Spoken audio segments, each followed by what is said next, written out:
Did House Speaker Nancy Pelosi spend $106,000 of your money to get drunk with Hollywood elitists?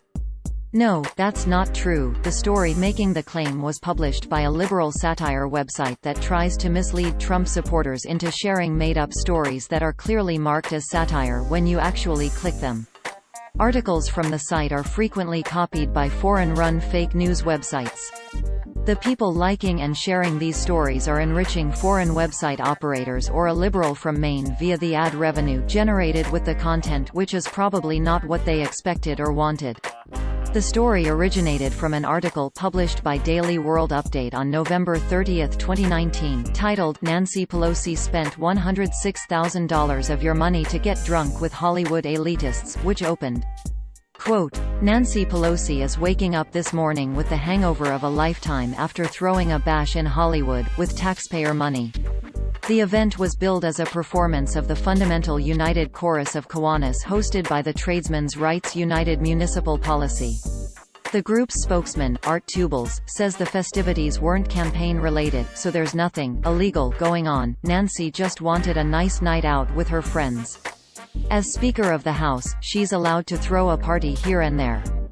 The way we figure it, as long as she doesn't spend more than Trump spends golfing, there's nothing to worry about. Included in the cost of the evening were 14 cases of wild turkey, 14 cases of Goldschlagers, 10 cases of Hennessy, and a bottle of Frangelico because Nancy really likes that French stuff. End quote.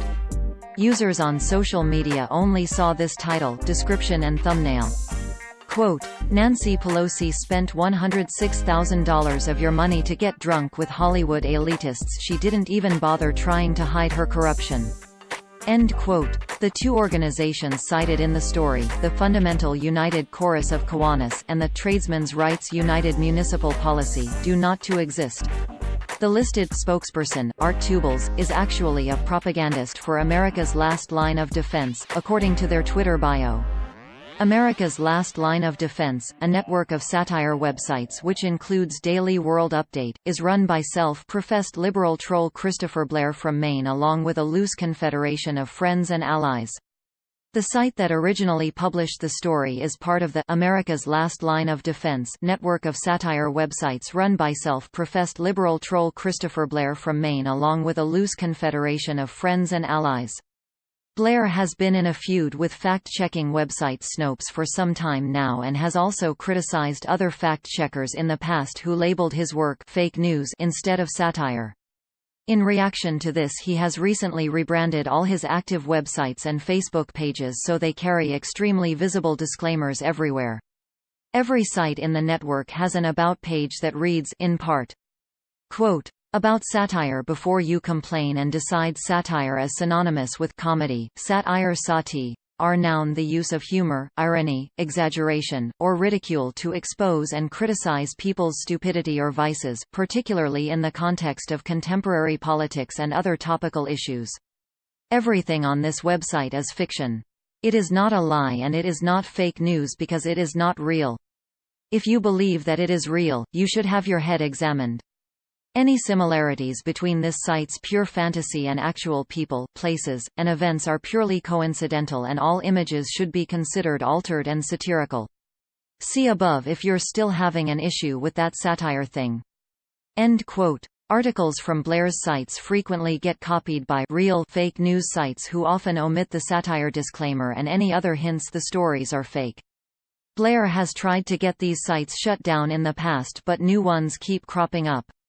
Here is a video of Blair explaining how his process works. If you are interested in learning more about Blair and the history of his sites, here is something to get you started. Quote, "The ultimate Christopher Blair and America's Last Line of Defense reading list, lead stories story updated, check for updates below." Yesterday Eli Saslow at The Washington Post wrote a fantastic article about Christopher Blair, a man from Maine who has been trolling conservatives and Trump supporters online for years and occasionally even made a living out of it. End quote. If you see one of his stories on a site that does not contain a satire disclaimer, assume it is fake news. If you do see the satire disclaimer, it is of course also fake news. NewsGuard, a company that uses trained journalists to rank the reliability of websites, describes Daily World Update.us as, quote,